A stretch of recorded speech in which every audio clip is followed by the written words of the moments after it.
Did you know Dump City is the top rated show in China? However, there they call me Bing Bong. That doesn't even make sense. I don't think I'm top rated in China, and I don't know why I'm wearing these shades again.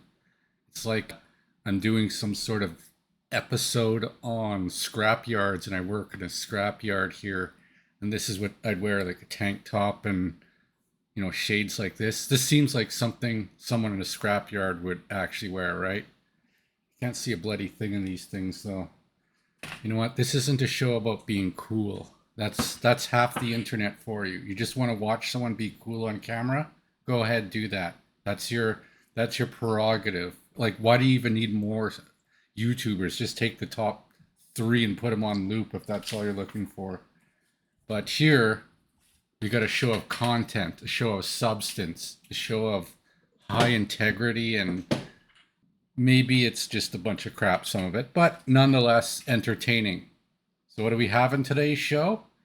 Well, in the world here, I added some new nations. If you've been watching the series, we've got Canada, we've got Mexico, we've got China, we've got Russia, we've got them as borders, but I've never really gone over all the other international borders in the game. So, we're going to go over that, see if your country's listed.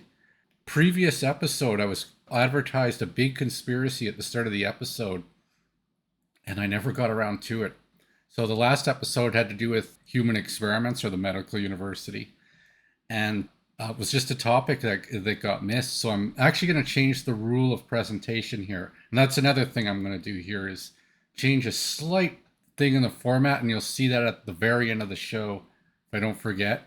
But again, it's new, so I might forget. And I did miss a topic last time, so I apologize for that. But I think it was interesting enough that even if it's not on topic for this episode, a brief interlude on that would be interesting. I have a suggestion for the YouTube algorithm to improve itself. I've been at this for a bit now, and I've come to realize there's some problems with the algorithm. I'll explain to you why, and if it works out, then maybe YouTube just gives me 1 billion subscribers, right? I think that would be a fair trade off for my suggestion.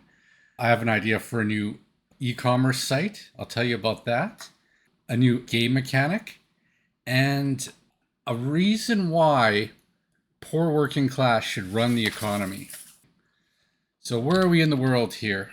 We are in 1978, just at the end of winter. Don't worry, this isn't an winter episode. I know winter is a slow paced thing, but the snow is about to melt in a few hours. So we just did our census count, 11,847 people. I think we just surpassed our start population. We just got back up to an all time high. And the good thing about that is our people, we're not dragging them in anymore. They're kind of naturally getting born and immigrating here because our new communist Los Angeles is, it took 18 years to develop, but it looks like it's starting to work out, and we're starting to get a little more, picky on the services we have here. So one of the things we're building, and this is kind of the stretch plot of the episode. I always have something in the show that, you got to watch to the end to see, and it's, can we build a scrap facility? That's why I'm wearing this stupid shirt I got in like a case of beer. I've literally never worn it, and it's so itchy. It's ridiculous. This is ridiculous that I'm wearing this. But I thought if I'm going to wear it, this would be the situation to wear it while building a scrapyard. And as you know, the show should be scrapped. That's what I think the title should be. And I like the title, so I don't think I'm going to change it.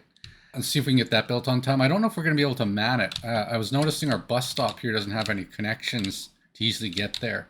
However, they might get there from here, so we'll see how that works out. See if they can walk there. Oh no, they can't quite make it. So we'll figure that out afterwards. We could always drop some buses directly, and maybe if there's a bit of time, do a tutorial.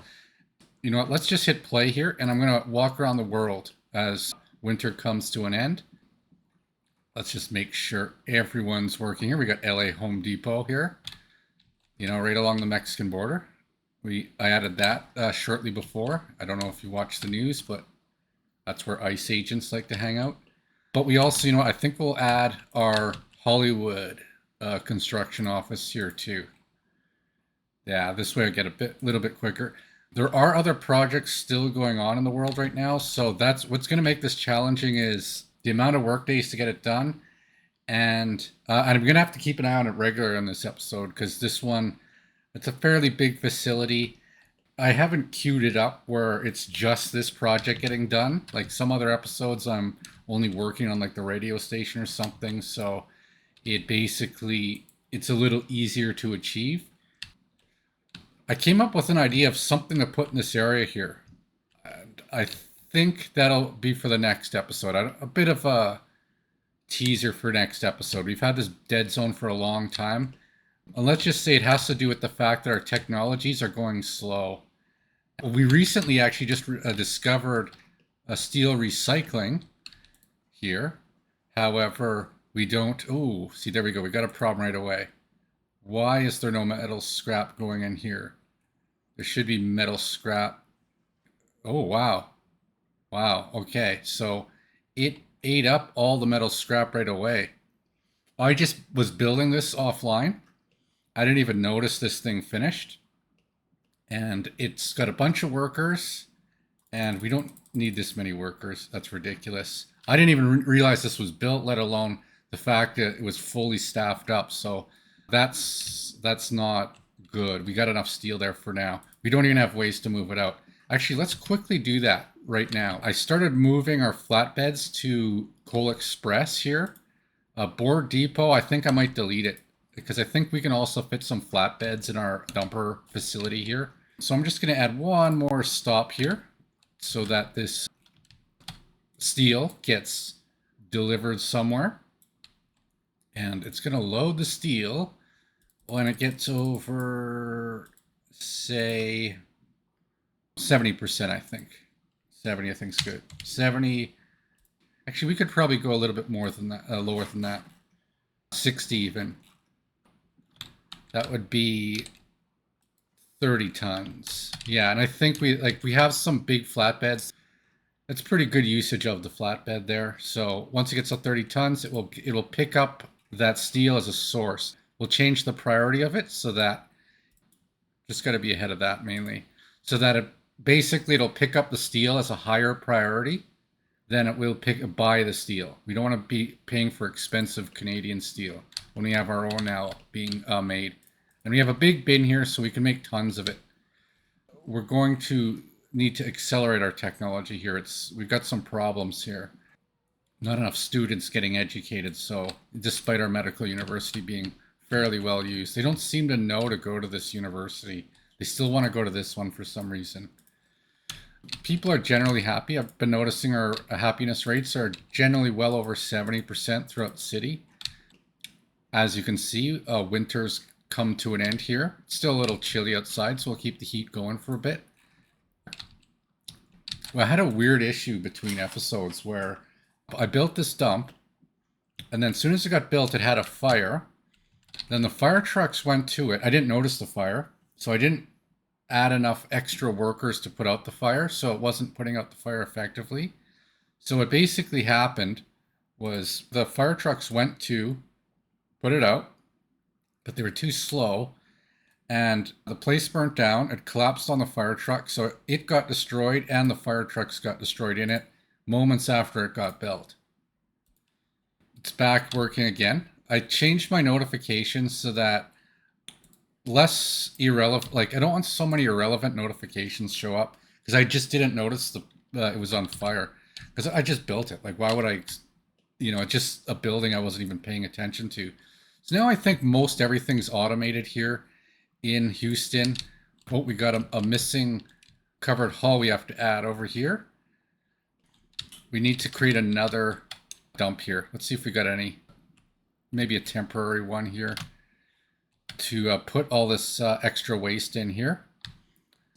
Maybe put it close to the border because I might just end up getting rid of it. I don't know what else to do. Like, it's just, I don't want to pay to get rid of garbage. It just seems like it's a waste. Let's put it over here. Put it on the grid. Get it nice and aligned. This is kind of an impromptu plan, but we'll put that there. And we'll make that, is that straight? That's not straight. That's awful. Can't be an amateur at this. I gotta be a professional. I gotta get paid from YouTube for all this hard work. I've been doing this full time for quite a while now, and you know what? Maybe I'll talk about that shortly once we get the game here running, about my suggested improvement for the YouTube algorithm. I've noticed there's a bit of a problem with it, and we'll put that there. That looks a little straighter. We'll set that to biological waste, and we will set these dumps to drop off biological waste there.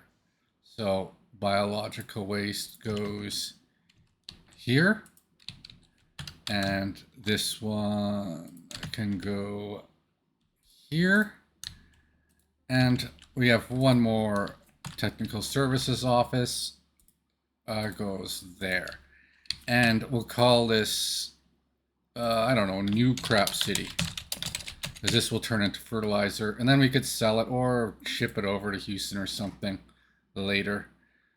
Okay, so let's get back to play here. Keep an eye on things here. We need to get this stuff here. We can have material shortages. We should check our gravel bins.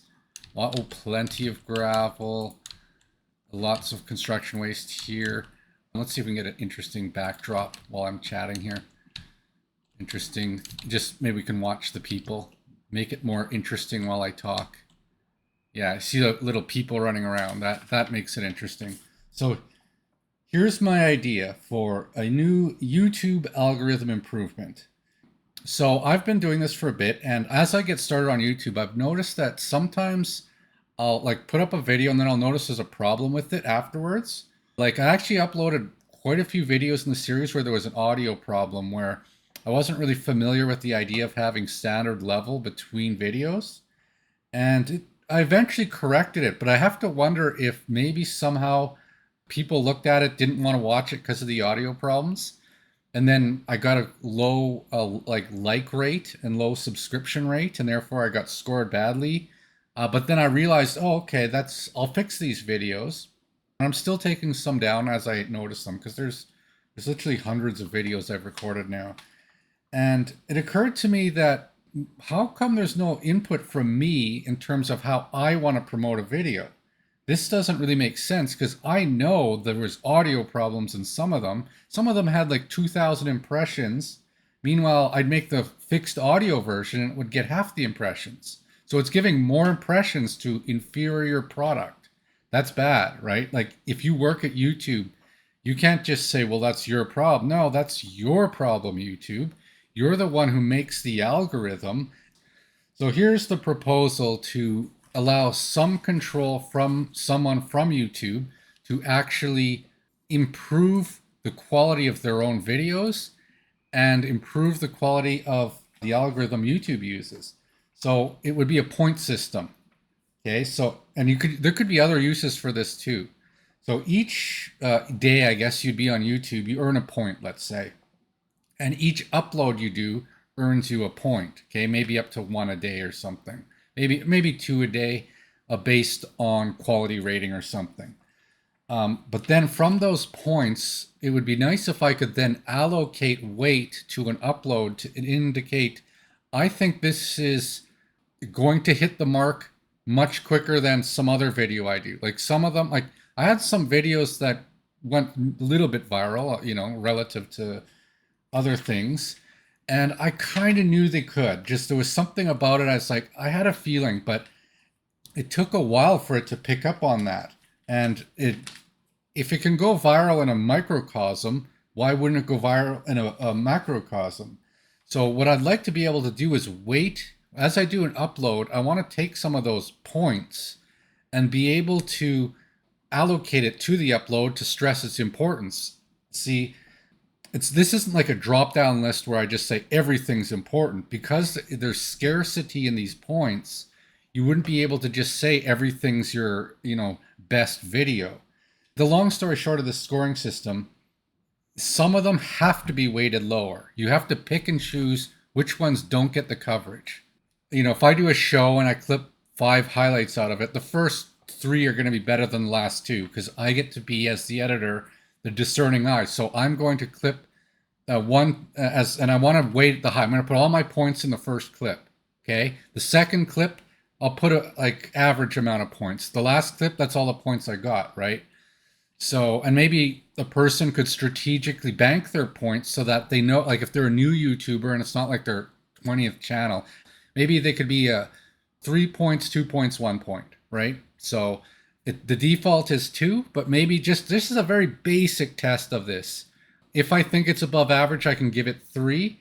If it's below average, I give it a one. If I save the one, it lets me put more threes out later. So then as I get better as a streamer, I can then weigh some of my better videos more in the future because that's what YouTube wants, right? You don't want it to be blindly guessing on how good everything is. To blindly guess on things is completely illogical. There's like if you ever played poker that way and you just didn't even ever look at your cards, someone who occasionally looks at their cards is going to beat you all the time. So, you might have a bit of a market monopoly here, but this I think would make the algorithm better. Or just the spirit of this idea. The idea that as the user uploads, every now and then they can score. Maybe it could be rare. 1 in 10 videos, you can say, that's a good one. I know this one's going to be good. Don't waste time testing it. Put that up ahead of the other ones. And you'd have to like restrict, maybe across all channels people have. You can do these, a person's not just doing, one on each channel. Like, I don't know if that even makes sense because you wouldn't get as many subscribers doing it that way. But just an idea for YouTube to better promote videos, because I think in the few months I've been doing this, I've seen it try to promote some of my videos I knew weren't very good, which I'm like, why is it doing this? Am I going to be scored poorly because of it? And then it doesn't promote some of my better ones. I'm like, this is a really good video and it's got like 200 impressions. What gives, right? It's just too random right now, especially at the lower end. And that's, if you watch this series, it's all about the life cycle of the economy. And not every streamer stays at the top. If you're going to keep them at the top all the time and keep the new streamers unheard of, that's not good. So perhaps this suggestion is a good idea. All I ask for it is 1 billion subscribers. I want everyone on YouTube automatically subscribe to my channel. I think that's a reasonable thing to ask. One rant. Okay, I'll cross that off as one topic I've discussed here. Maybe you'll figure out the new format to the show. That's a bit of a hint there. Again, I did miss a conspiracy I was supposed to talk about in a previous episode, and it's inspired me to do this new format here. Yeah, I've had that idea for YouTube for a bit. The algorithm seems so crazy. I don't like how it's like, I'm like, why are you giving impressions to my worst videos? This is going to score me bad. It's like it's completely blind. It's like I have no control over it. Maybe it's just a bunch of guys in an office that decide it. Keep an eye on things here. Looks like, ooh, okay, so our first phase, we got some excavators showing up. That's a good sign. We got asphalt, gravel. Look at these work days. They're just clicking through. This is going fast. If I'm done early enough with this, we'll be able to do a bit of a tutorial. Wearing this stupid shirt. I don't think it's so itchy, this shirt. I'm never going to wear this shirt again. But I have to wear it once. And if I'm going to build a scrapyard, I'm wearing a tank top. It's just the way it goes. Oh, I've improved the safety net. Okay, so in the world, we have a safety net line I've developed. Let's have a look at it. This is the social safety net in our socialist world. It's not quite the same as the real world. In the socialist world, it equates to a similar thing. And what it is I've changed it. Oh, do we have a truck on it? We still got a truck on it. Okay. Where is this truck? This guy's been doing this for a while. Okay. It's right in the middle too. Okay, that's where our missing covered hull is. Okay, so we'll grab this guy shortly. Actually, we'll keep it on. But anyways, the way the route is, I made it so that now when it loads from the grain storage, or surplus grain storage, here, it waits until loaded. And then when it makes its trip all the way across here to unload at the warehouse, it waits until unloaded. So it's never going to waste a trip. It will wait at both source and destination in order to finish its objective. Let's do some brain research here. That's the new safety net route, so that once we ultimately stop dealing with the greedy, interest-grabbing capitalists, which we might, i.e. we can't afford to buy crops from Canada anymore because they're asking for too much money, we're going to start getting it directly from Houston. And that's what that route's all about. And we already have our line of electricity, so we can kind of bypass, we can get our electricity from China. And then we can therefore bypass having to spend US dollars.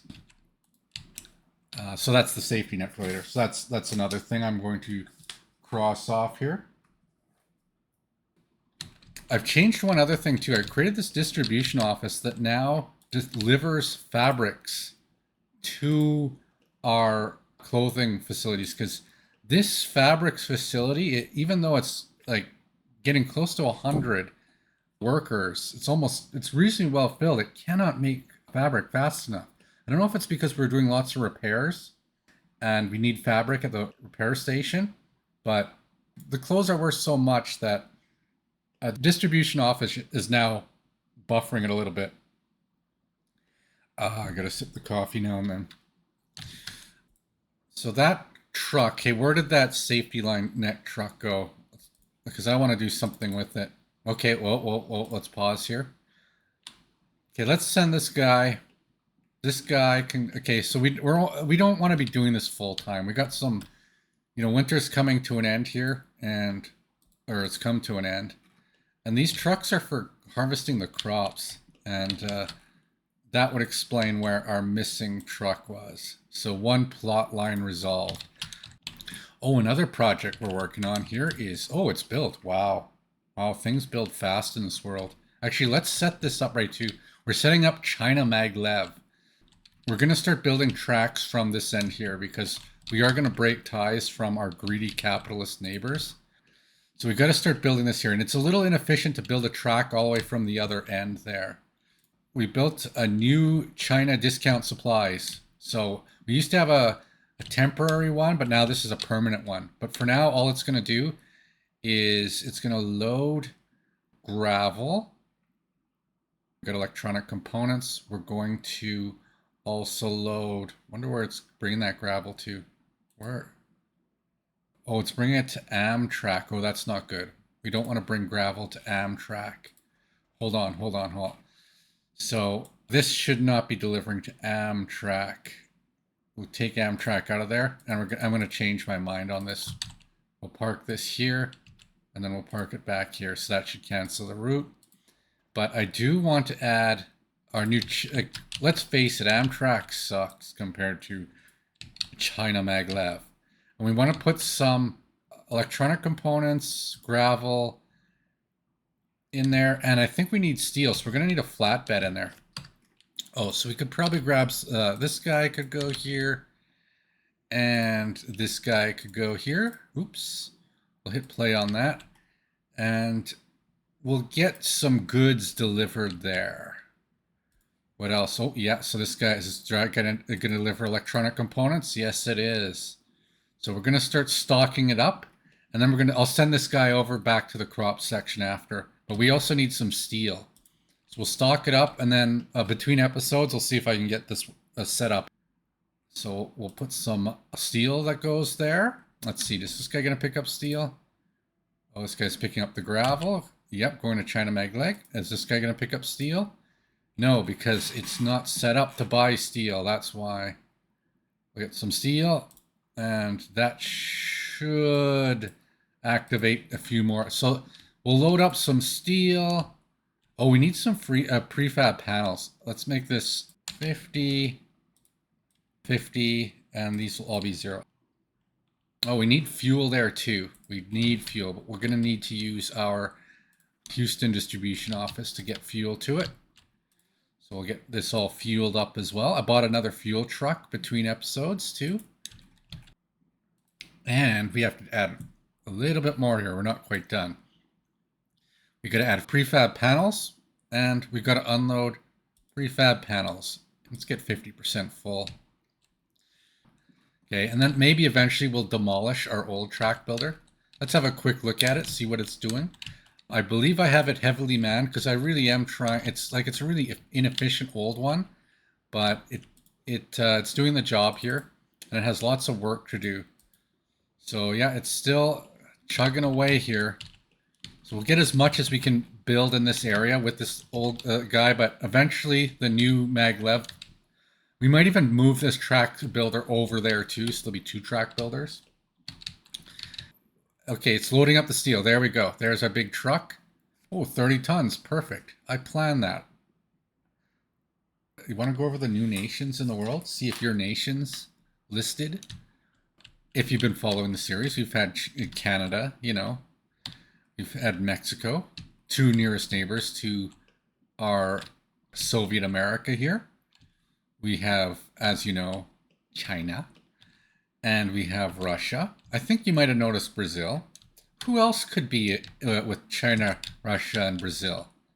Who else? What other country could we have here? Could we also have... What other countries go with these countries? Have you seen the pattern? Do you know what the pattern is? Figure it out. South Africa. Why is South Africa included? Because really, like, it's on the other side of the world. Okay, this is like, look at the map here.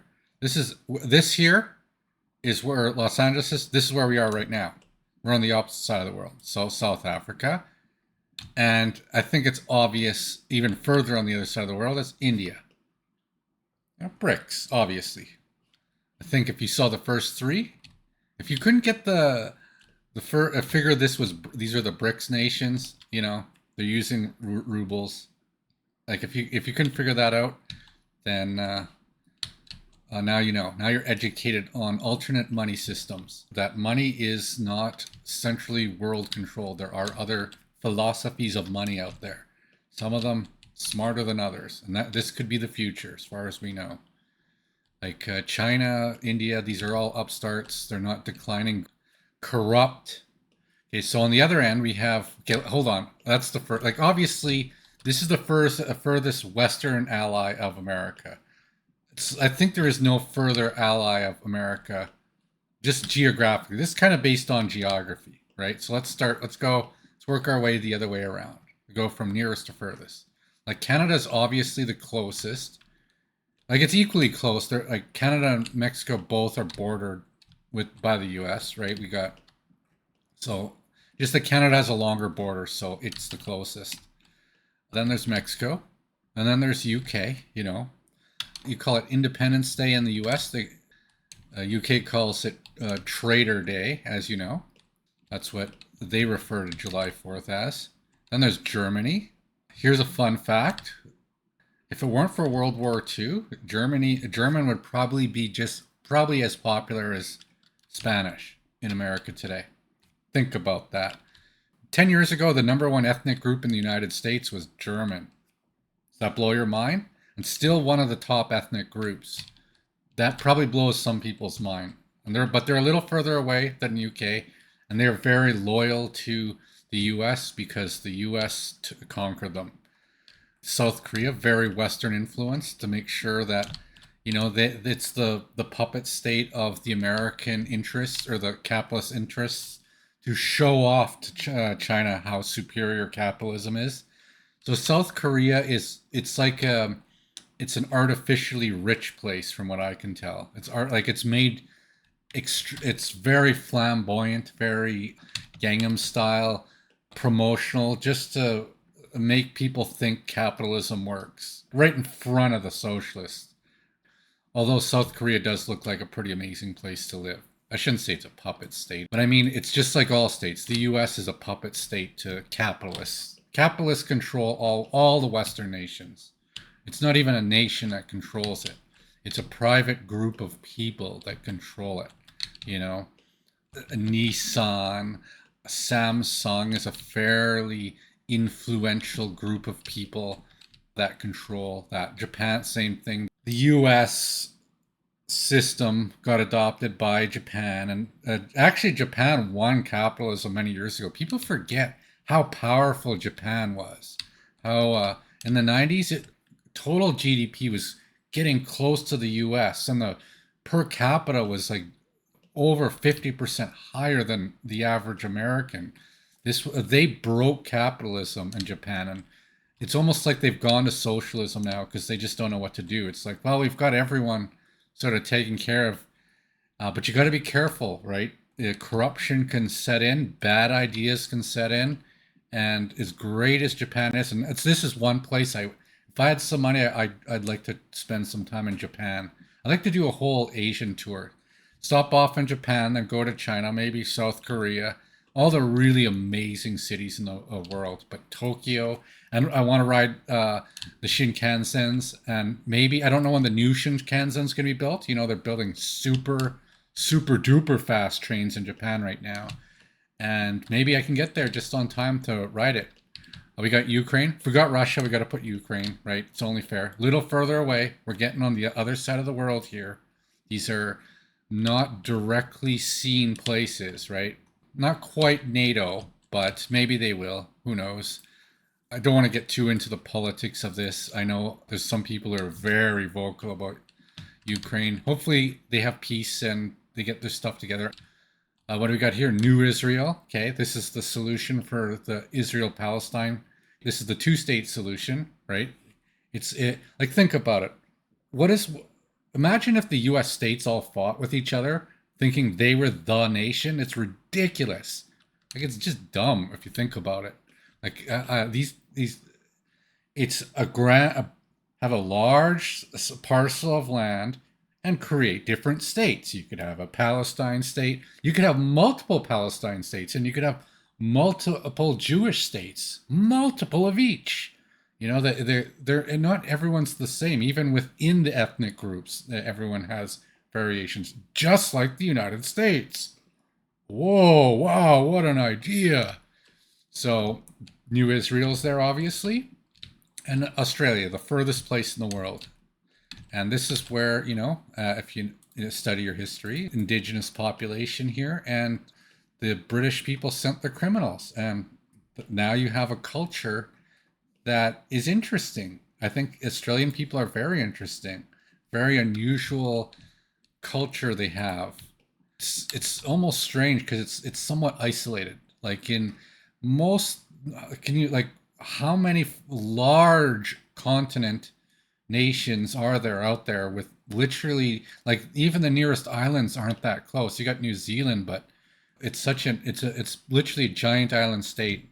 I think this is a place I'd like to visit too at some point. Anywhere where it's English is the first language is going to be interesting to me as a place to visit. So there you go. There's some of the new nations of the world. Alrighty, let's see how we're doing. How's our scrapyard doing? Okay, we're into the second stage. Yeah, we're just cruising through this. This isn't even a challenge. We're going to be done halfway through the episode. You know, I've been to scrapyards multiple times. Again, I'm a poor person.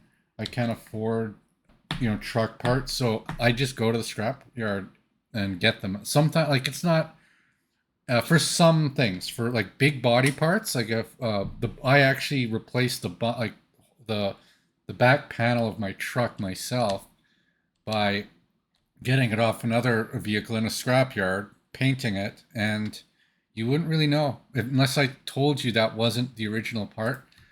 You would think that the vehicle was relatively new. You know, I've done some amazing work with duct tape on my truck too. Okay, every tire on my truck is different. Okay, one from eBay, one original tire, and two different ones from scrapyards on different visit. But if you look at the vehicle, it doesn't like you wouldn't think it's that bad. I do a good job.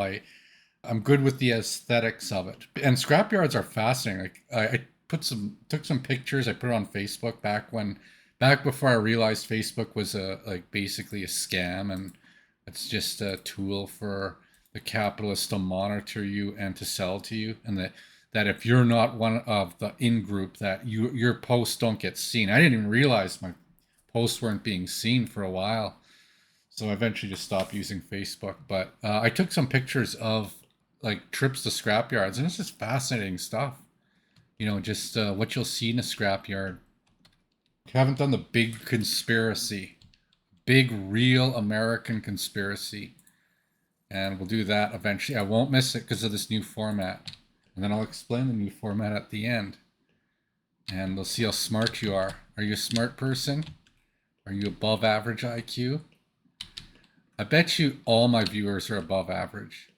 Actually, it probably could make sense, because of the nature of, like, this is not, we're not playing Candy Crush here. Sorry, and that's maybe an insult. Like, if you're a Candy Crush, I shouldn't even say that. Like, it is a challenging game. It's a game of speed, but it's not depth. There's no real depth to it. Like, I think the average person, if they invested a few days, they could be pretty proficient at Candy Crush. And maybe there are some people that are quick thinkers, but deep thinkers are not the same as quick thinkers.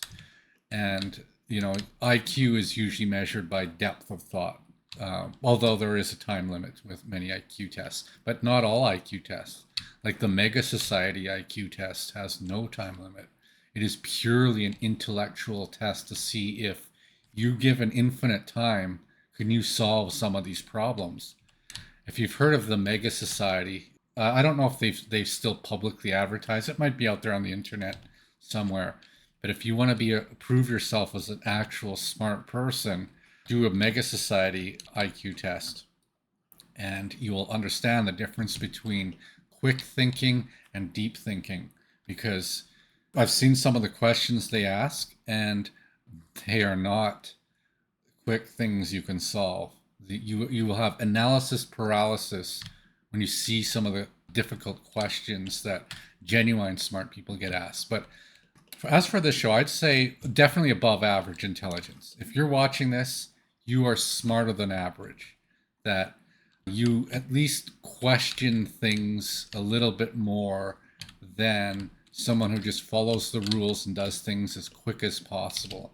People who don't think and do things quicker, there's too many in the world. That's why we have the problems we have right now. That's why we can't do universal basic income, because there's so many of these people so eager to work, and they'll never sit down and figure out how to automate their job because they're just too impatient.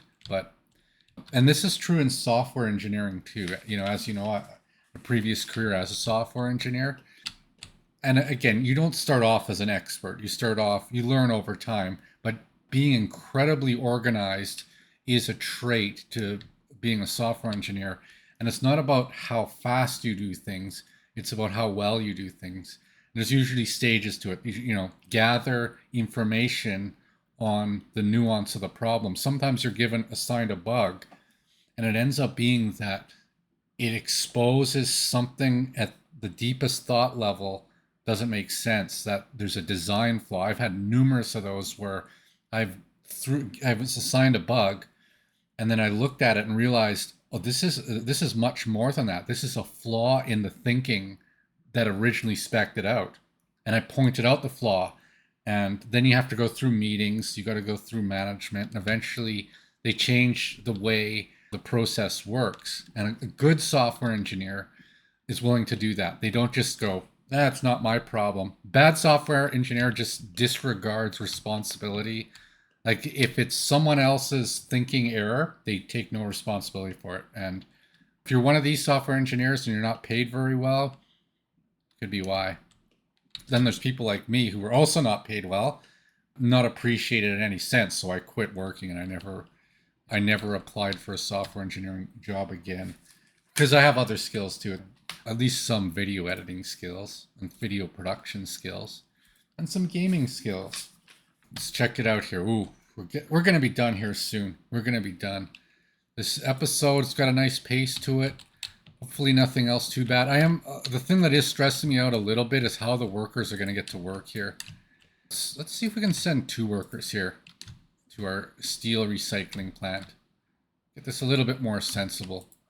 See if they'll show up here. Let's check it out. How are we doing for fertilizer? Plenty of fertilizer. We got our truck back in here. Okay, our trucks are all here. Okay, our supplies are ready. Okay, this might be something for next episode. I don't think it'll be the main theme for next episode, but I think it'll be in there. We're gonna start working on this. We're going to start tying this plan together. This is a well-planned city. Look how detailed. Look at all these countries I took the time. Do you do this in your game? This is why this is a show. I take the time. I created New Israel. I created Australia. I created Boston in this game. I created Inland Empire. Here's another thing. If you're not from California, do you know where this is? Did you know this is probably bigger than the city you live in? It's just interesting to show this is, right? Informative. And it got formed here. I had to rename. I don't like the default names. Do you know where Inland Empire is? Like, what country are you from? Do you know how big this city really is? Google it. Just going to say that. Google it. But watch the rest of the show first, because this is way more interesting than anything Google has to offer. Oh yeah, I'm going to talk about a business idea I have soon too. Oh my God, look at this. This is just chugging along here. Okay, we can pause for a second here. Halfway into the episode. It's a little quicker than I expected. We build stuff fast here. And okay, good. We got all our and if you're playing the game too and you think this is inefficient, that's incorrect. Sometimes you need, oh, this is going to be good, I think. Sometimes you got to stop building things and just make money, because building structures doesn't make you money. You're going to go off the fiscal cliff. You got to stop spending. Seeing your construction office stopped is sometimes a good sign.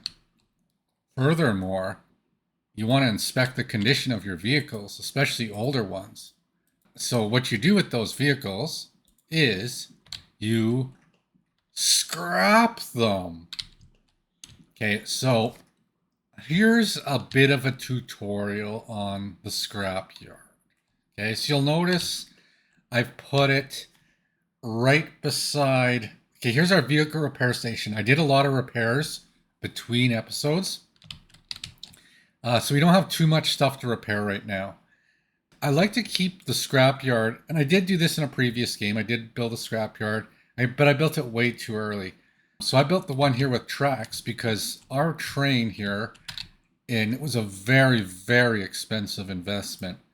Our train is 42 years old, which you're probably going, how do you have a 42-year-old train in a world that's 18 years old? Okay, it's because I buy a lot of used vehicles. And you'll notice we're connecting to China, and we're going to be getting possibly some trains from there soon. So in realistic mode, you can't really get rid of your vehicles that easily. So the large scrapping facility has track. That's why we went with the large one, so that our big investment in our rail, our train, we'll get our money back from the scrap, because there's a lot of scrap metal in that train. It might even pay off for a good portion of this facility, just that alone. But one of the ideas of the scrapping facility, and if now I'm going to speak to someone who may not even be playing the game at all. Okay, and I imagine this is my bigger audience, people who are thinking of the game. Maybe they watch an episode now and then just out of the blue, and maybe they wanted to learn about how scrapping works. So they watch the episode that's called "This Show Should Be Scrapped." Hypothetical situation. Your vehicles, as you know, have wear and tear to them, right? Like this bus here. This is 18 years old, has 25% wear and tear. But as the vehicle ages, the wear and tear accelerates. So eventually it becomes so that just driving the vehicle, the wear and tear is going up so fast that the cost of repairing it's not worth it anymore. So what you want to do is park them in the scrap facility. And this works like any other facility where you set an amount of workers. Okay, because I don't have many to scrap right now, I'll put 2 workers right now. If I get a backlog, I'll increase the workers. But the objective of this is, and there's ways to automate this as well in the game. We have this scrapyard. We have all these tools here. I wouldn't recommend using this just yet. Like, it's risky to use the AI in realistic mode.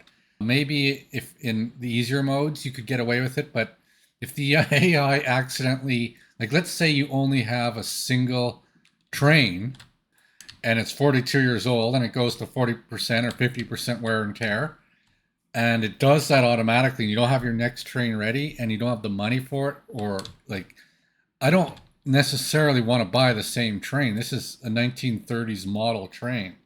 Okay, so I don't think the automatic replacement tools can do that. And if it could do that, what's the point if I only have one of them? If it's, what's the point of automating a single instance of something? It's unneeded work, right? So I'd recommend just starting off as you spot your vehicles and you see a vehicle that's too old and it's beyond a certain condition, send it over to the scrapyard and out you get. So it goes, it'll, the vehicle will park here. It has its own parking station inside it and it'll get dismantled. It'll be, once it's moved here, I think once the, like it goes into the parking lot and it goes into this section here and it does one at a time and you get parts of it. You get steel, aluminum, mechanical components, and electrical components. And you get some of this waste here too. And that aggregate waste is going to go into these bins here. And then it gets made into new steel. So, but I'll also be able to put an open storage facility here. The steel that comes out of it will go into the open storage. The scrap metal goes into the scrap metal container. It's processed into steel, and then it goes to the storage. Likewise, there'll be a mirror here. Once I unlock aluminum recycling, so scrap aluminum will become aluminum through aluminum recycling, and then that will get sent to the open storage facility. This will store aluminum and steel. That's what this open storage is for. And it will combine with just the plain aluminum that the scrapping facility gets. So this gives you, it's giving you money. Part of how you create a good economy. People who try to prop up economies and make vehicles last forever, there's a certain point where there is an end of life, right? Although if we design things correctly, we could make it so that vehicles last quite a bit longer than they do. There is a certain point where the maintenance is just not worth it. And this will help your economy too, because now, you know, like we have a bunch of, like just as an example here, these were great trucks when we started off and they helped move a lot of our vehicles, but 62 km/h top speed, that like, that's actually much more, it's not just the wear and tear and the age of the vehicle you have to be concerned with, is the speed of the vehicles. Like once you've got highways that go 110 km/h and you've got 60 km/h vehicles blocking up the lanes, everything in your economy is slowing down. You want to scrutinize vehicles that are low speeds, low capacity. Let's look at our dumpers here. So we started off with these T138 dumpers. They go 70 km/h and they haul 10 tons of gravel. But we've recently purchased this one here. It goes 95 km/h. We'll just put them side by side here. And this new one goes 25 km/h faster and it hauls 7 extra tons. So this goes high speed down the highways. A little bit more expensive, but again, our workers, our vehicle slots are finite too. Like to improve the productivity of our construction office, we need to eventually replace all these vehicles. Unfortunately, they're all in pretty good condition, so I don't think I'm going to be scrapping any just yet. But I think what I am going to do, just for sake of demonstration in this episode, is I think we might have some transit lines here that have some bad condition buses, and I'm going to look for some, and I'm going to scrap one of them. I think this one's ready to say goodbye. And obviously you don't want to scrap them, like wait till the wear and tear gets bad too, right? Like if you've recently repaired it, it's not as beneficial. So it's not super old, this vehicle, but for the episode I got to scrap something. And this guy here is going to go to the scrap facility and die. And that's how a scrapyard works. That's the cycle of it. That's how you manage your vehicles in Soviet Republic. I don't know if we did this, but I built the waste treatment facility recently. Forget if I mentioned this. Let's go with one worker, because it comes from the hospital steady. So we had so much hazardous waste, we were starting having to sell it. It's very expensive. Like if you look here to get rid of your hazardous waste, you have to pay $1,500 a ton to get rid of it. To run a good economy, revenues are only part of the equation. The other half is cost mitigation. That's why I think we're going to be financially okay in this world. Let's just check it out. Part of it is our borrowing power. We're closing in back in towards 1 million. Yeah, we can borrow $1 million again. So I think we're doing a few things here to improve our efficiency, cost reductions and whatnot. That's sort of what's leading to our improved economy. But hazardous waste facility, I think at some point worthwhile because it does give us more mixed waste. I don't think I've done a tutorial on this. I don't think I will because I don't think it's. I think most people can figure out how this works. It's not super complicated a building. You put hazardous waste in, mix chemicals. Out comes mixed waste. Then you don't have to pay to get rid of it. Super quick tutorial, not rocket science. I'll save you the boredom of a long speech on that. But one of the problems here is we have no workers here. So I don't know how we're going to get workers into our scrapping facility. So this is a bit of a problem. Let's see if we can do something here with a walking path. See if we can get some workers in this way. Let's see if they can get to the bus station from there. Oh, not quite. But they might be able to if I upgrade that to asphalt. I don't know if I want to upgrade that to asphalt yet because I don't know where our aluminum recycling plant's going to go yet. But what I'm going to quickly do, I'll show, maybe this is a bit of a tip. We have, I think, Canadian bus workers here. I'm just going to make a quick edit to the route here. So it goes to step 2. And what I want to do after step 2, I'm going to add a stop, and it's going to go directly to the scrapping facility. Doesn't need a bus stop. You don't need bus stops to assign workers in the game. Yeah, I don't know if that makes full sense, but I'll fix that up later. That's how I'll get some workers because I have to do some edits around here. I just want to demonstrate how we scrap an innocent victim bus. It's clunky right now. It's due for repairs and it's 18 years old and it's slow. So it's just not going to cut it. So we'll be able to see that bus get scrapped once some workers show up. They'll be very intermediate. Actually, let's boost it. We only have one vehicle dropping off the workers. So let's make sure more workers show up per shift. And I'll clean this up between episodes. I'll figure out how to get workers into this area. Maybe we'll unlock aluminum recycling by next episode. We'll see. We will see. Check this out. Oh, this is another thing too. So once we get steel, we're going to put a mechanical components factory in that zone too. Because these are all the things. You need steel, aluminum, and mechanical components to repair vehicles. Oh, I have an idea for a new game mechanic. I don't want to do the hard thinking part. I want the developers to do the hard thinking part. The idea of an Auto-Bureaucrat. So a technology, possibly something you'd want to research at the Communism University. And the way it would work is once you discover this technology, I'd like to be able to have a worker range. So once it will change the way some buildings work. And I want to see various flavors of this technology. And I'll be very kind of specific how I want it to work for certain factories. Like here, for example, like right now, we're not producing enough alcohol. There should be more storage of alcohol. It should be able to dynamically increase my worker range because there is a lot of capacity. We have supplies and we have room to store it. So I'd like this Auto-Bureaucrat to analyze the storage space of inputs and outputs and dynamically change the number of workers. Like you saw at the start of the episode, there was no room to make steel and it had 30 workers trying to recycle steel with nowhere to put it.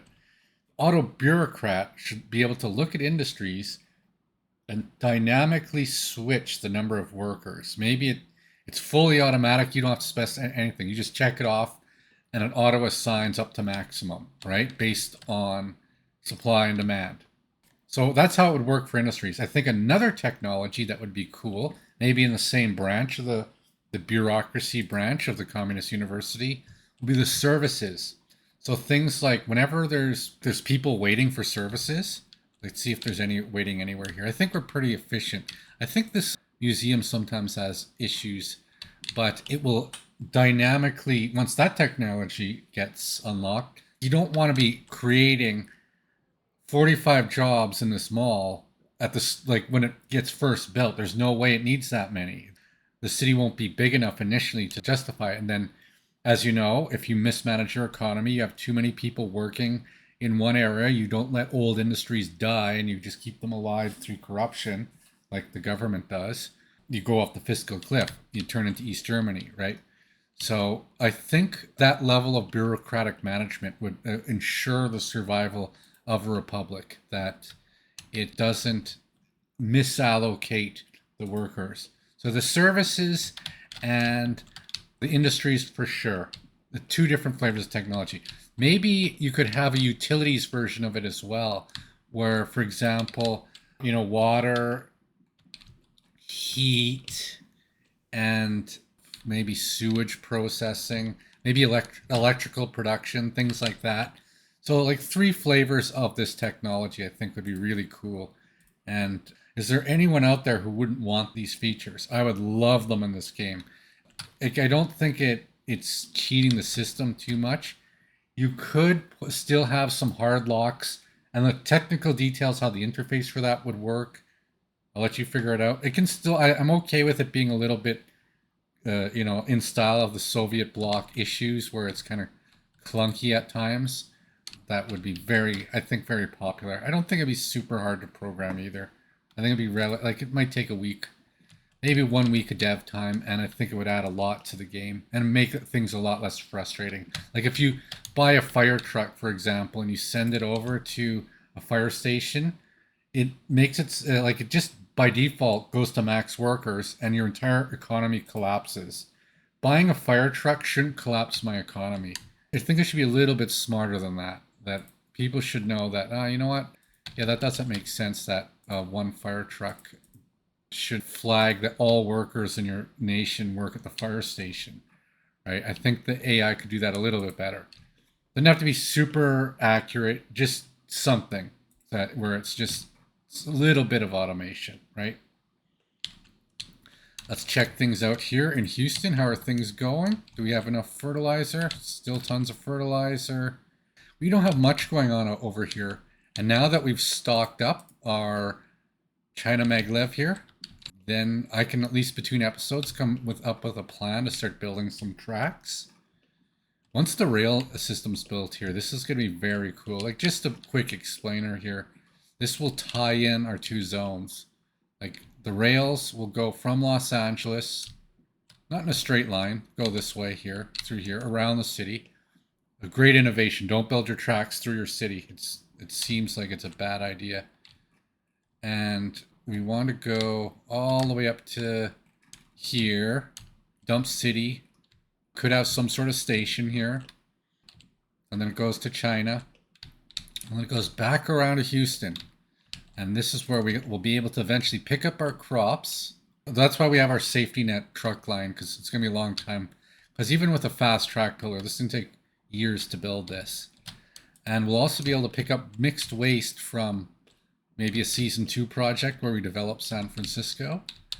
If I have once I have 1,000 subscribers, and those subscribers say I want a season 2, that's when we'll do this.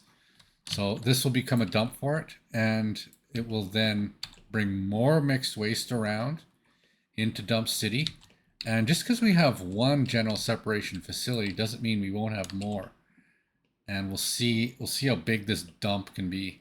And we'll also be able to buy mixed waste containers from China and purchase garbage. And right now we have it trucked in, and it's kind of inefficient the way it does it right now.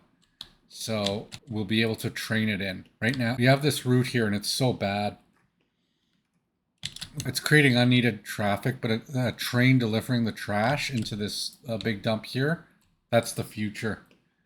And maybe we'll have that repeated in a few areas. Maybe it's economically viable. I don't really know. I think buying mixed waste is very, very cheap. I think it's free, basically. So if you're getting something for free and then you're going through a supply chain and getting automobiles out of it, it seems like that would make money. We don't have any earthquakes happening this episode. I got this itchy shirt on that's driving me crazy. See, look what's happening. See our Zill bus? This is how scrapping works. And we don't have, it's only collecting mixed waste right now, but eventually it has its local buffers, so we don't have to do all this other connection yet. We just unlocked a technology here called Mechanical Components Factory. And it's going to fit around here somewhere. And we're going to have an aluminum recycling plant here. And that's all. We're done. This section's full. But I don't know how everything's going to be placed. I don't even know how big this aluminum recycling building is. So even though I don't quite need it right away, and I don't even think it makes any money, for sake of finishing that zone, let's research it now. And even though it's a little bit wasteful in terms of pure efficiency, knowledge is worth something too, right? Like, knowledge of your footprint is a big deal. So we'll discover aluminum recycling, and then by next episode, I'll have this whole area sort of organized and planned out.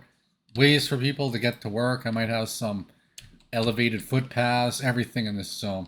But I want to know how big the footprint is so that we can then go high volume scrapping and buying new vehicles and really modernize our economy, really improve the productivity of things, and maybe start some new industries too. Like, again, that mechanical components industry is a good one too. Like, we can now, like, we're buying mechanical components.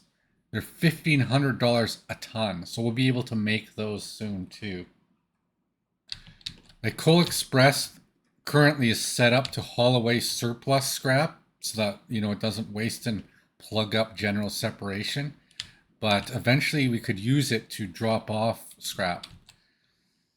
So I might also, between episodes, go through all the vehicles here and find a bunch more to scrap here. But our bus is slowly dying. I don't know if this is one of our oldest buses, but it would be a fairly old bus, purchased in one of the early episodes. And now it's being converted to mixed waste.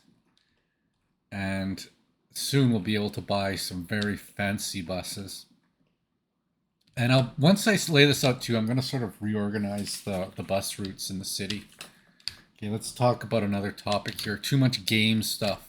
Not enough tax cuts for the rich is a scam type clips here. Let's talk about, time for a real conspiracy. Okay, so I missed this in the previous episode. I think I'll have the medical university in view here too. I'll have it selected just so you can see, because it's on top. This was supposed to be on the topic of it. And I might even be able to do another episode related to the medical university in the future. And maybe this could have been content for it. Maybe I'll elaborate on it. So maybe I won't go into too much detail here, but a real conspiracy. We talk about, NIMBYism, trickle-down economics, various scams that happen in the world that make your life worse because it's not centrally planned. It's not organized capital spending. It's a bunch of eager beavers trying to do hard work for nothing when UBI and the correct, just an organized system would work a lot better. But one of the big conspiracies of the medical system in the US is stem cell research. And I know you might think, well, you heard this through Mel Gibson and you are into this conspiracy because Mel Gibson talked about it on Rogan once. That's not true. Again, I'm an educated person. I know things of this world. I knew about the things that were going on in Panama and stem cell research before Mel Gibson did. In fact, he would have learned from me. Stem cells are a very, very interesting technology, and there might be some controversy on how they're harvested, but it seems like if they're being wasted, it sounds like it has to do with umbilical cords, and it's some sort of genetic cheating. There's something about the way the DNA works in umbilical cords that there's numerous health conditions that can be corrected with stem cell technology. And the big conspiracy is that the US has almost no funding given to this research. And in some places, I think it was even illegal at times. I don't think it's illegal in every state right now, but I think it might be in some. And the others, it's kind of ignored, even though it's one of the most promising medical things there are to know. Maybe the powers that be essentially don't want you to live a longer, healthier life, that they view you as you getting older as being more of a burden in society, so they'd rather you just die sooner than teach you about stem cell technology. And this to me is a big conspiracy that it's not talked about. If you go to your average medical institute in America, like some of them will, like just typical capitalist, brainwashed, low IQ. You can be a doctor and not be a genius. And not every doctor is a genius, okay? But look into the actual data. Look at what's going on in Panama. If there's a place I might consider retiring, Panama is one of them. From what I understand, it's reasonably affordable and it's very effective for certain conditions.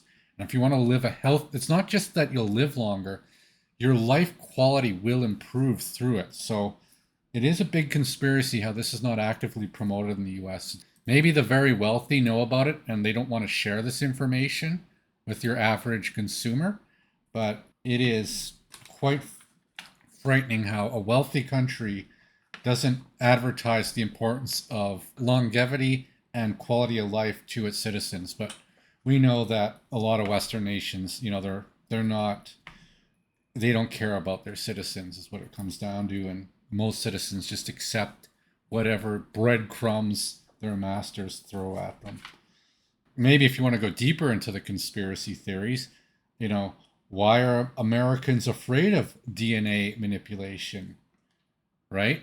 What reason would you be afraid to alter DNA?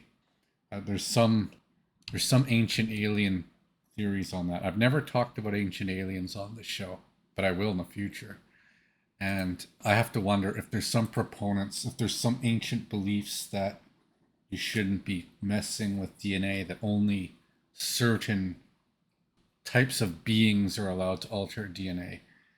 Again, now that's a nice good conspiracy. That's a nice good one. Like, why? Is that one of the reasons? And it's straight up crazy too, so I love it. I love that one. Should have did that in the previous episode. Oh well, I forgot. Oh, we got another research discovered. Wow, a single episode we discovered brain research. What is this? First aid? Of course we're going to research first aid. I want these people to be healthy. Healthy and long-lived. Not so quick at the research, though. We're running out of things. It's a bit of a spoiler. I'm thinking of doing an episode on viruses where I know COVID is an interesting topic. And again, I'm not a political guy. I'm not conservative. I'm not liberal. I don't even vote. Okay. So if you're one of these people that judges and say you're a stupid conservative or you're a stupid liberal, I am neither. I do not care. I actually am pro-socialism, pro-common sense. Both parties have good ideas, and they have bad ideas too, both of them. And I call them out. I don't just tag along because there's billionaires that infiltrate both parties. So follow every episode in this series. The conspiracy of your life, it is real. There are people conspiring to make your life worse. And it's not like they're not trying to make your life worse, but they have the authority and they are self-centered to go with that. So they therefore just automatically do things that benefit themselves to the point that they don't even care how it affects your life. So whatever miseries you have in your life, it's generally something that could have been avoided. I just want to talk about a quick topic here. This wasn't advertised in the show. I had an extremely stressful situation last Thursday, because as you know, I have no money, and it's going to take some time before I start making money off this show. But I do have a lot of recordings now, and I've run out of disk space. So I had an extremely stressful situation where I had to buy an external drive. I'm going to probably have to go to a food bank at some point to eat in the future. But I ran out of disk space making these recordings, and I had to buy an external hard drive. And I finally decided on a Western Digital. It was on sale, and it should be good as a backup. I think I'll need a secondary backup because you should have at least, it's not technically a backup. Okay, I had a friend who says if it's your only copy, it's not a backup. It's like, yeah, I guess so, right? I had to spend $300, which is basically half the money I have left in my account. So I might have to go without buying groceries. I got to get gas. I got all these other bills to pay. But it was extremely stressful, and I suffered analysis paralysis. I was looking at the warranties. I was looking at how many terabytes you get. I was looking at the performance. And honest to God, this is a case where I think communism should just say, you know what? Let's just make one really good external hard drive and get rid of all the other companies. And this is the blueprint. And these are them. You just go into the store, you see you want an external hard drive, and you get it. You don't even have to specify the terabytes. They're all like 20 terabytes each. And that's just it. I think this would be a good case for it. But this was extremely stressful for me because if this thing goes bad, or if there's any other issues with it, I'm in trouble, right? There's some clips I might want to take out of older episodes. I found some gems in some older episodes too. I know I crapped on the first dozen episodes in the series, but episode 10 had a couple of good speeches, like probably better than the speeches I've done in this one. So I shouldn't be so harsh on myself, even though sometimes audio quality issues is a problem. Some of the older episodes have their moments. So definitely want to keep them, and I'll keep promoting them till I get enough views. I might have to put a credits, like a title screen and whatnot. I think it could really use that. There's something about the psychology of a title screen.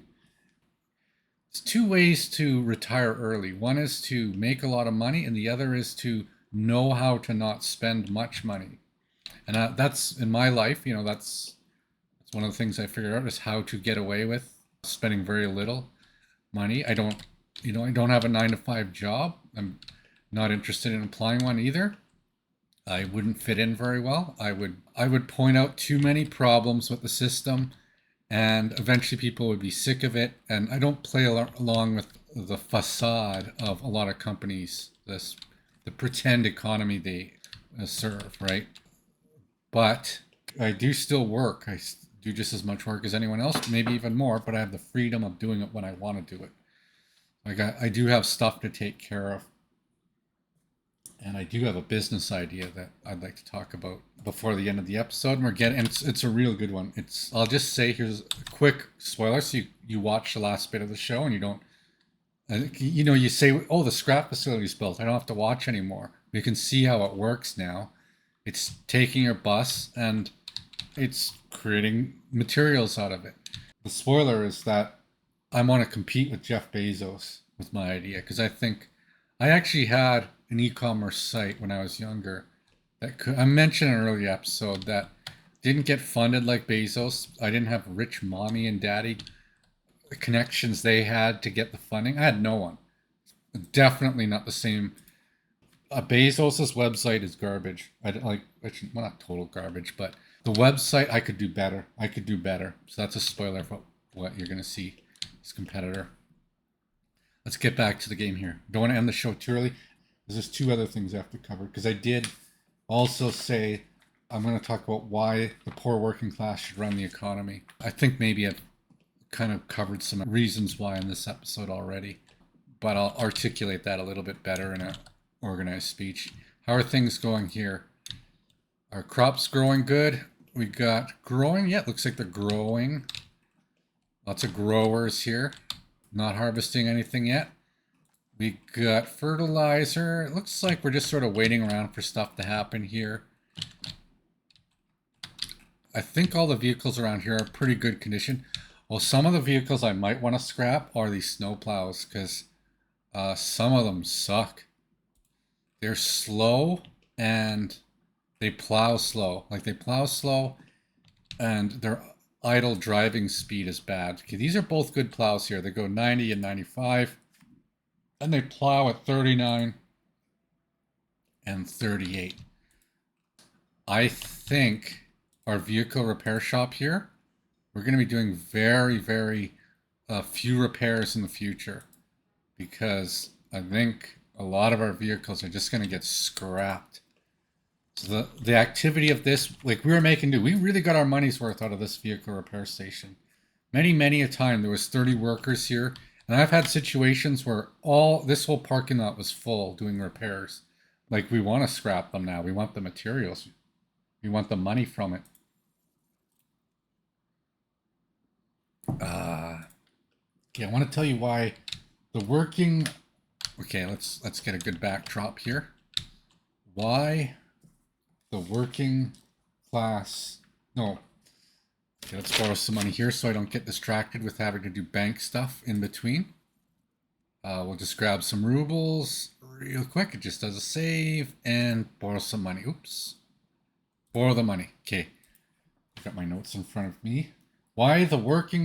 This is why the working poor should run the economy, or at least be in positions of influence in the government, especially in capitalist nations. It's because poor people have to spend their money wiser. The wealthy people I know, or at least upper middle class people, again, I won't say they're burdens on society. It's the super rich that are the biggest burdens on society because like there's nothing they do. Like you could literally lose the CEO of every single corporation out there and it would make almost no difference in the bottom line. And shareholders that tolerate these multi-million-dollar salaries, they must be getting some sort of kickback. It doesn't make sense. There's no one worth that kind of money. But I think for government organization at least, a lot of the input for how economic planning works should be based on poor working class. Not necessarily poor. Like there are people who are just collect welfare and don't do anything. And they're not necessarily the people you want to consult. You can't clump all poor as the same. There's people that are poor and take advantage of the system, almost as bad as rich that take advantage of the system, but not nearly, like they don't take nearly as much money as the rich. So they're not nearly as burdensome as the rich. But there's also the poor. Like for many years of my life, I was poor. I'll say middle class to poor working class. And the reason is these people know how to spend their money wisely. You know, you're going to use coupons for stuff. You don't go buy one container of craft dinner each time you shop. You buy a bunch of craft dinners and you get a discount. Or if you want to be like me, you just buy a big bulk thing of macaroni and then just get a big bulk thing of cheese and mix it yourself. That's how you spend money, right? You manage it like a restaurant. That's how I manage all my food, right? And I think the knowledge of the working class people would be part of it. They could plan recycling better, right? Maybe we don't need these plastic containers so much.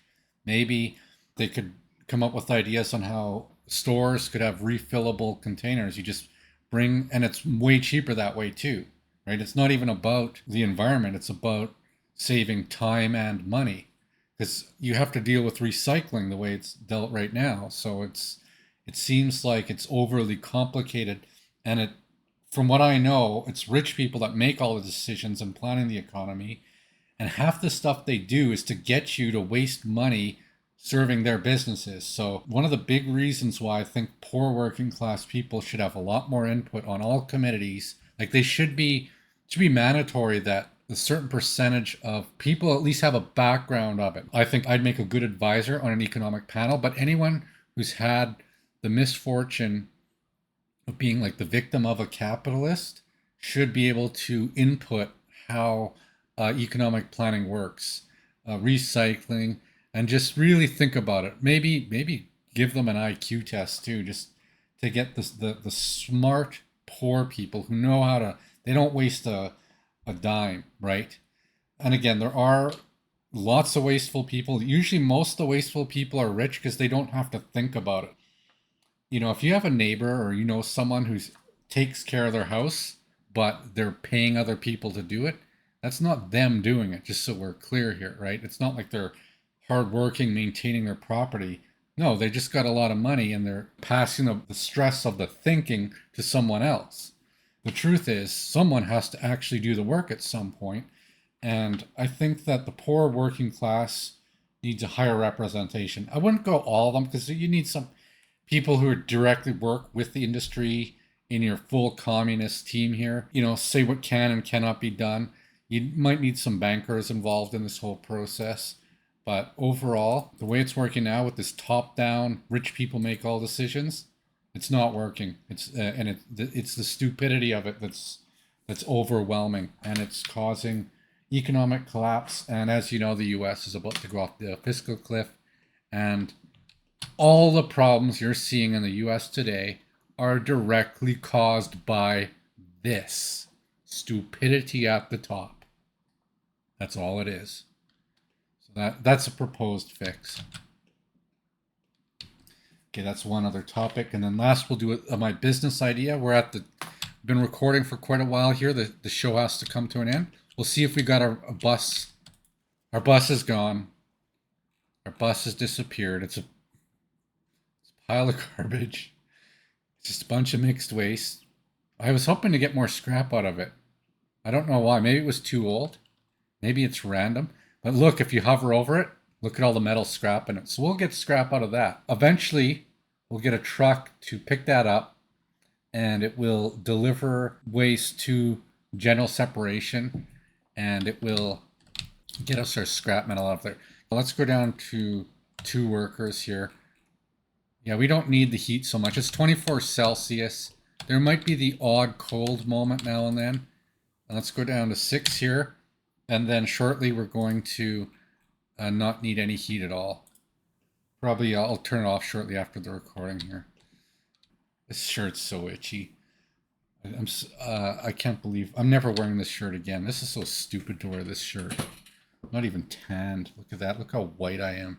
It's ridiculous. And I wore those stupid glasses, but hey, anything to entertain you. I can't do the same thing twice. I'm actually, I think I'm going to go back and wear some shirts from older episodes because I do like some of the nice shirts. Maybe I'll just wear the nice shirts in rotation. They just add a certain professionality to it to wear a nice shirt. Again, I can't say all the stuff right off the bat or you're not going to watch the show. So here's my new business idea to compete with Amazon. It's called, and if this domain's already out there, again, this is a show for entertainment. I don't do any research on these stupid ideas I have.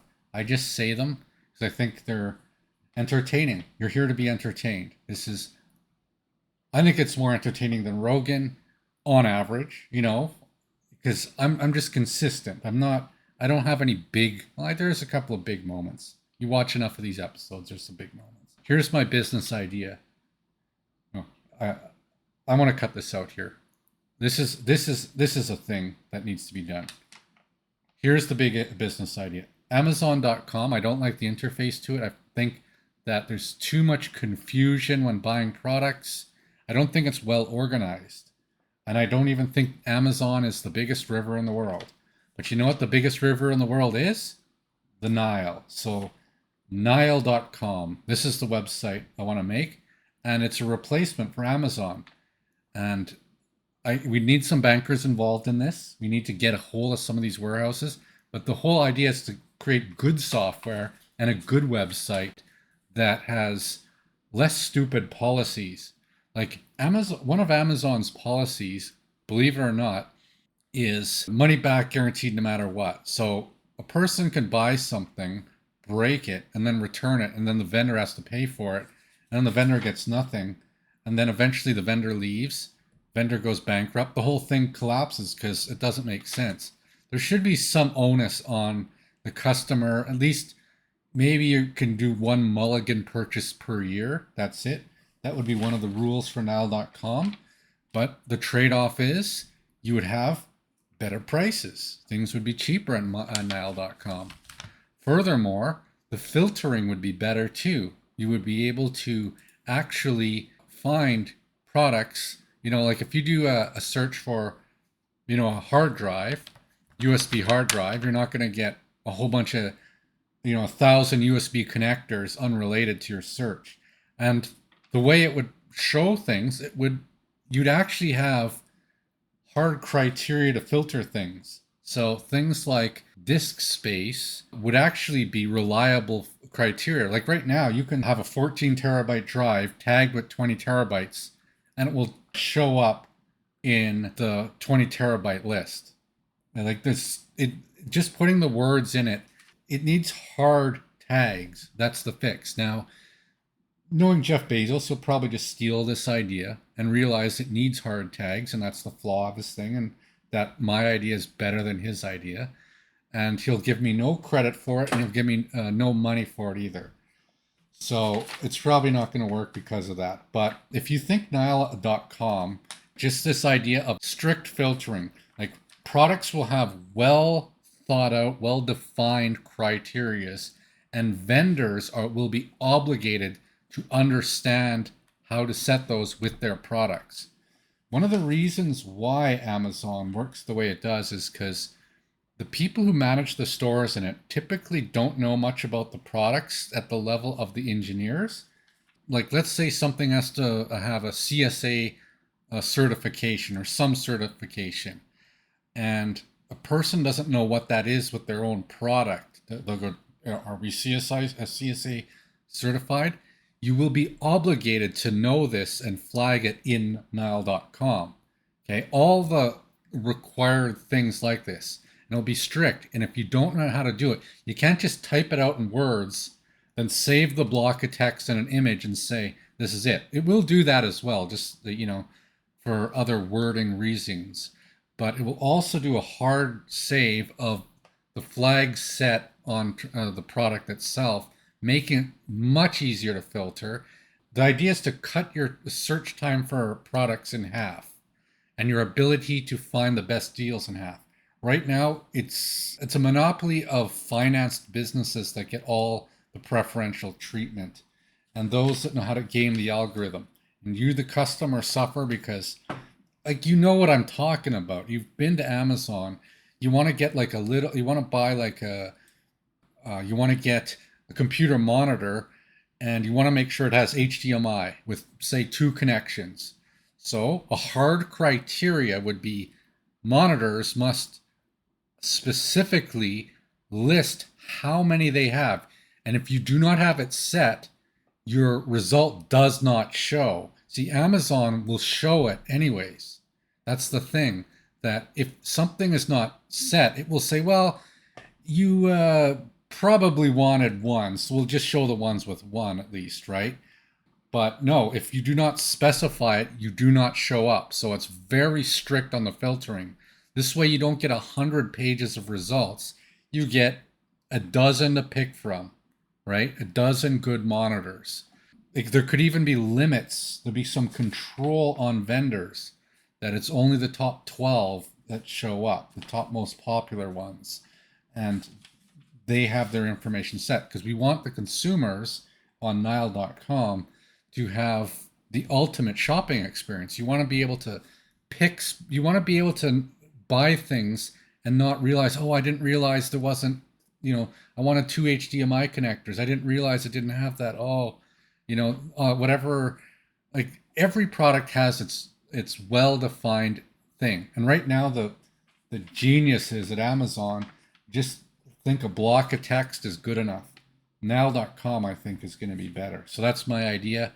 And yeah, if you do steal at Jeff Bezos, just give me a few $1 million.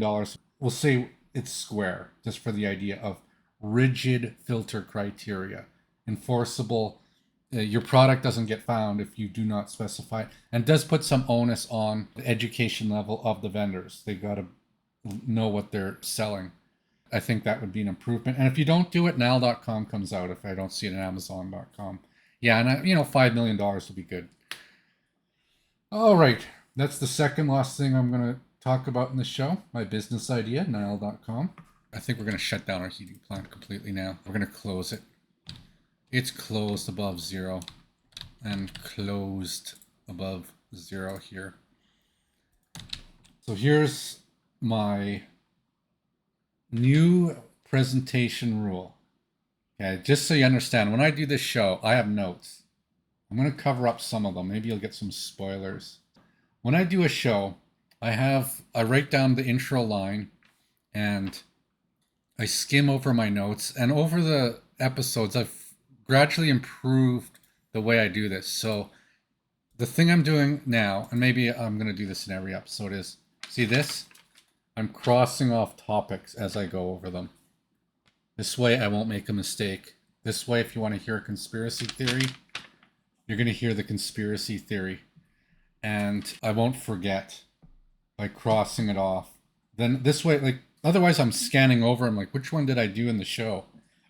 Like, where's the guy giving me my cue cards, right?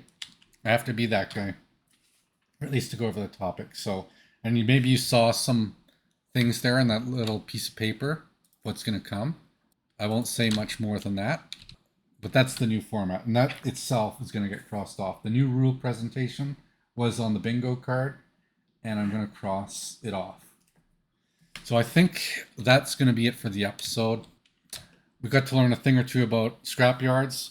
I got to wear this really, really itchy, crappy shirt that I'm never going to wear again. And I don't know, maybe you're entertained. Be sure to leave some feedback. There's many, many aspects. I do all aspects. I have to do everything myself. I'd like to have enough subscribers that I can make money off the show. I'm going to set up a Patreon at some point, and then the show will get better because then I can focus more just on making a good quality show, maybe do other games in the future, and come up with interesting topics and hopefully entertain you, because that's what it's all about. So hopefully you enjoyed it, and I will see you next week. Being broadcaster, maybe I'm a multi-millionaire, famous YouTube celebrity, but I had to start somewhere. I had to start off very poor, and I had to work, I gained knowledge.